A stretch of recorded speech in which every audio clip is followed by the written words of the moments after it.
नमस्कार, आप देख रहे हैं न्यूज़ वन हिंदुस्तान और इस वक्त की खास खबरों में मैं हूं आपके साथ ज्ञान प्रकाश पांडे। राजधानी देहरादून में लॉ की पढ़ाई कर रही एक छात्रा को ब्लैकमेल कर मनांतरण और मुस्लिम युवक से शादी कराने के प्रयास का मामला सामने आया। पीड़ित छात्रा देहरादून के राजपुर रोड क्षेत्र में रहती है और सहसधारा रोड स्थित टंडा लखौट के पास एक निजी लॉ कॉलेज में विधि की पढ़ाई कर रही। रायपुर थाना पुलिस ने आरोपी युवती के विरुद्ध जबरन वसूली, आपराधिक धमकी और उत्तराखंड स्वतंत्रता अधिनियम 2018 के तहत मुकदमा दर्ज किया है। हिंदू युवती ने अपनी सहेली पर आरोप लगाया कि उसकी सहेली जम्मू कश्मीर के अनंतनाग की रहने वाली है। आरोप है कि छात्रा की आपत्तिजनक तस्वीरों को इंटरनेट मीडिया पर प्रसारित करने की धमकी देकर उस पर ऐसा काम करने का दबाव बनाया जा रहा है। इसके साथ ही जिस युवक से शादी करने का दबाव डाला जा रहा है वह भी जम्मू कश्मीर का रहने वाला है और आरोपित का दोस्त है। देखिए, एक विक्टिम है, लेडी है विक्टिम, जो कि राजपुर रोड की रहने वाली है और उनके द्वारा जो है 10 तारीख को रायपुर थाने पर एक FIR पंजीकृत करवाई गई है, जिसकी की विवेचना चल रही है। उसमें उनके द्वारा ये आरोप लगाए गए हैं कि वो सिद्धार्थ लॉ कॉलेज में पढ़ती हैं, 3rd ईयर की छात्रा हैं और एक मुस्लिम लेडी है उनके वो संपर्क में आई, जो कि जम्मू एंड कश्मीर की रहने वाली है।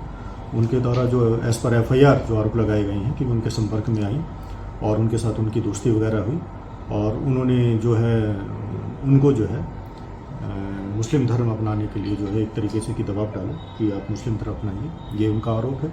और दूसरा कुछ ये जो दूसरा आरोप है उनके कि जो कुछ मुस्लिम लड़के हैं कि उनके साथ आप दोस्ती करिए और उनके साथ निकाह वगैरह करिए, ये बातें उनके द्वारा आरोप लगाई गई हैं। और उनके द्वारा ये भी कहा गया कि उनके कुछ प्राइवेट फ़ोटो वगैरह उनके पास थी और उनको धमकाया गया कि नहीं तो आप मुस्लिम लड़कों से दोस्ती करिए, उनके साथ निकाह करिए और नहीं तो हम आपके फ़ोटो जो है वो वायरल कर देंगे। ये आरोप उनके द्वारा लगाए गए। तो इस संबंध में जो FIR पंजीकृत कर ली गई और बाकी उसमें तफ्तीश की जा रही है।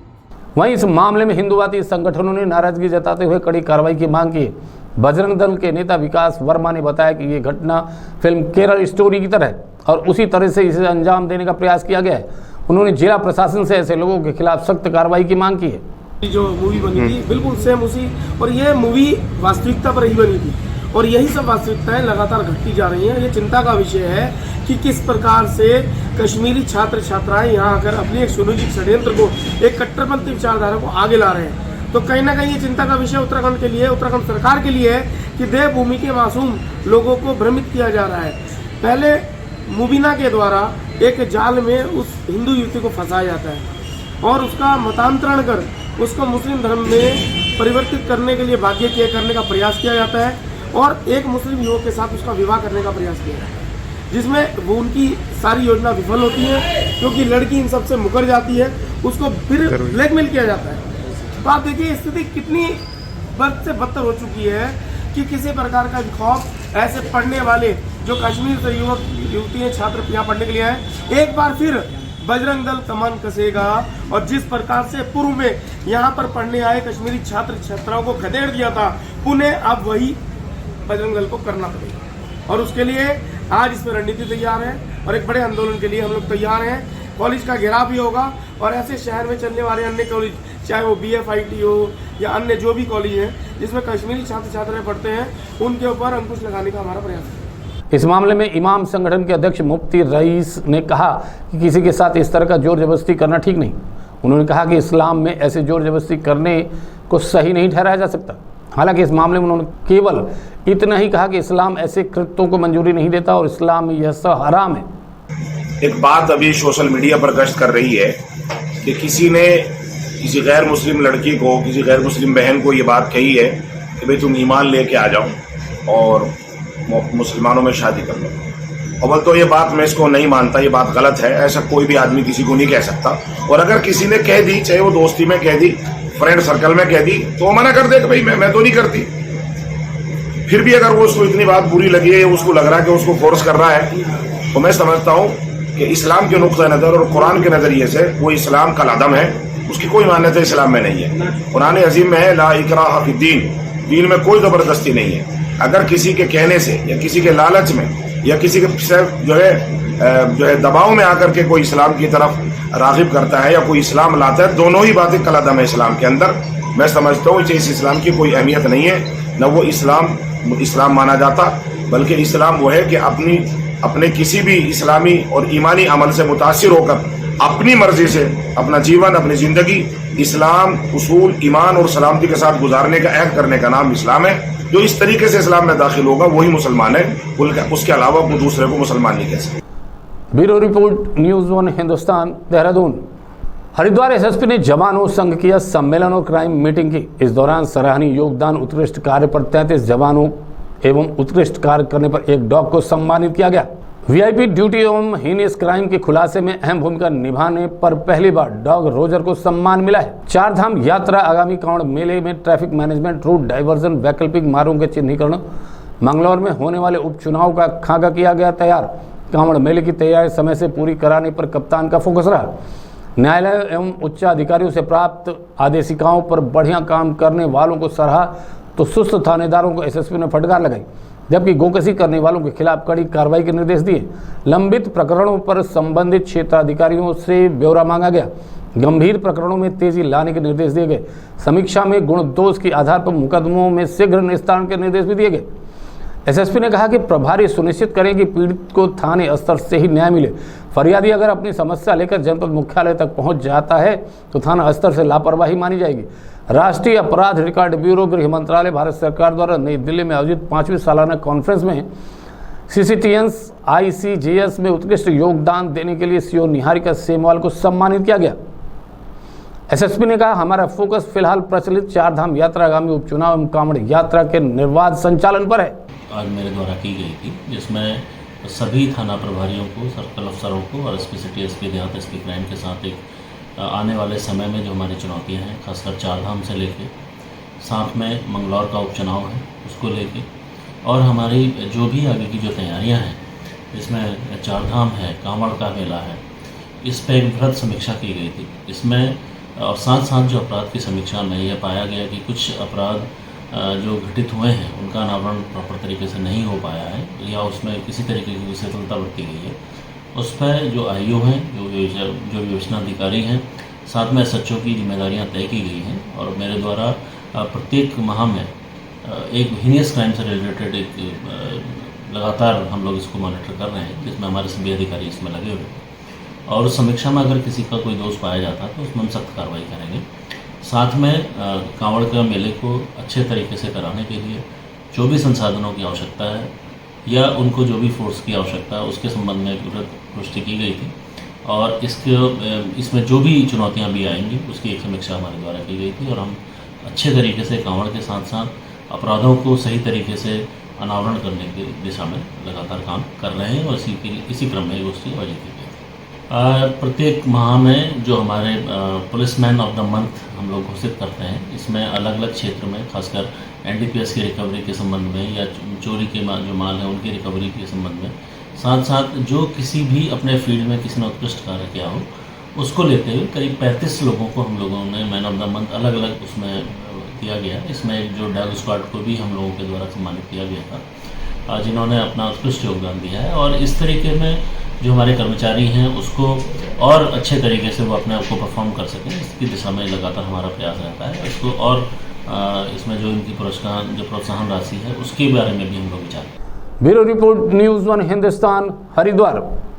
शहरी विकास विभाग अब बिजली बचाने के लिए सोलर लाइट का अधिक से अधिक इस्तेमाल करने जा रहा है और इसके लिए अब कवायद तेज की जा रही है। देहरादून, हरिद्वार और ऋषिकेश में अब सोलर पावर का ज्यादा से ज्यादा इस्तेमाल किया जाएगा। एमडीए के वीसी बंशीधर तिवारी ने बताया कि अब रोड किनारे जितनी भी लाइट लगाई जाएगी वह सभी सोलर चार्ज लाइट होगी। इसके साथ ही जितने भी इन क्षेत्रों में ईवी पावर पॉइंट होंगे वह सभी अब सोलर पावर से ही संचालित किए जाएंगे। हमने एक एस्टिमेट बनाया है जिससे पता चला है कि इसमें हमें बहुत ज्यादा फायदा होने जा रहा है। जाएंगे ना राजपुर रोड पे, बिल्कुल लास्ट में जाएंगे जहाँ से राजपुर गांव शुरू होता है।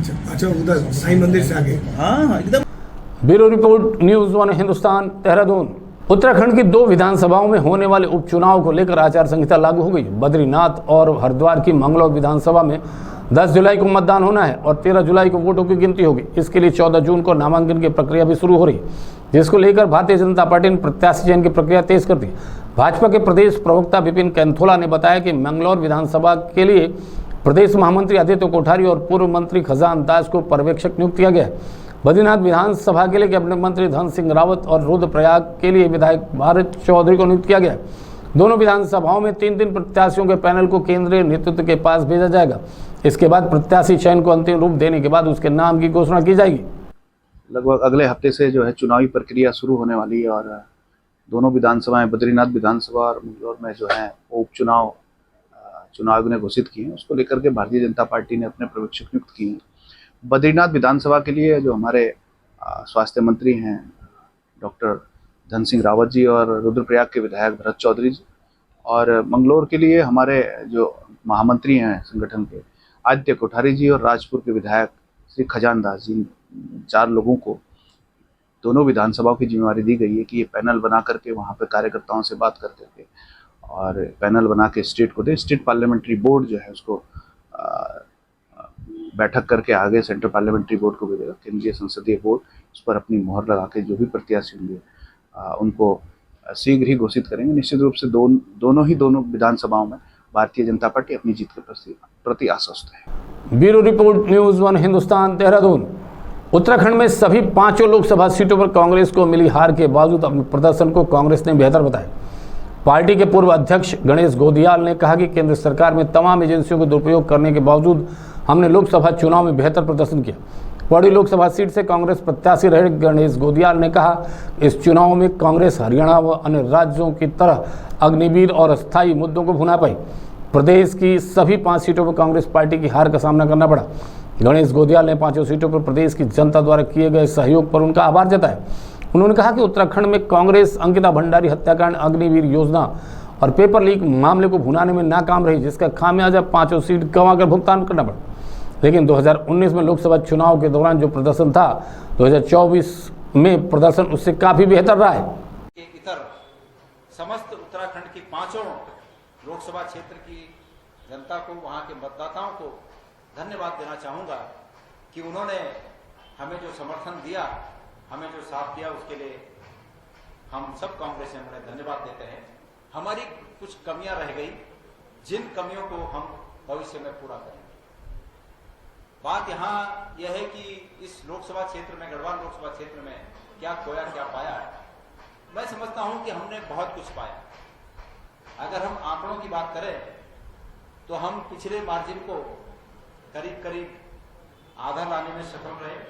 जो पिछली बार 2019 में जो रिजल्ट आए थे वो आधे तक हमने उसको रिकवर किया, और वो भी उस स्थिति में किया जब भारतीय जनता पार्टी ने डरा कर, यहाँ की सरकारों ने, यहाँ के मंत्रियों ने, केंद्र के मंत्रियों ने, केंद्र की सरकार ने कांग्रेस के नेताओं को डराकर, धमकाकर, लालच देकर प्रधान से लेके, पंच से लेके और विधायकों तक, पूर्व मंत्रियों तक सब पर कुठाराघात किया, अपने साथ मिलाने का अनैतिक कार्य किया।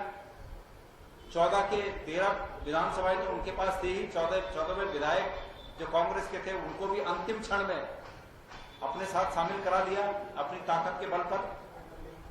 जो कांग्रेस में छूटे हुए नेता थे उनको भी कुछ अंडर टेबल बातें हुई होंगी, जिसका और उन्होंने भी, बहुतों ने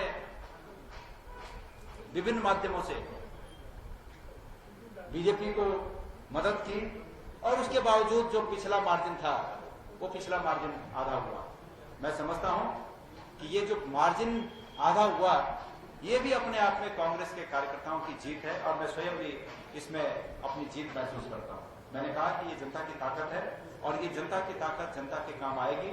संघर्ष में, जनता के लिए किए गए संघर्ष में हमारे काम आएगी। Bureau report, news 1 Hindustan, Dehradun. बने रहें खबरों में, देखते रहें न्यूज़ 1 हिंदुस्तान। नमस्कार।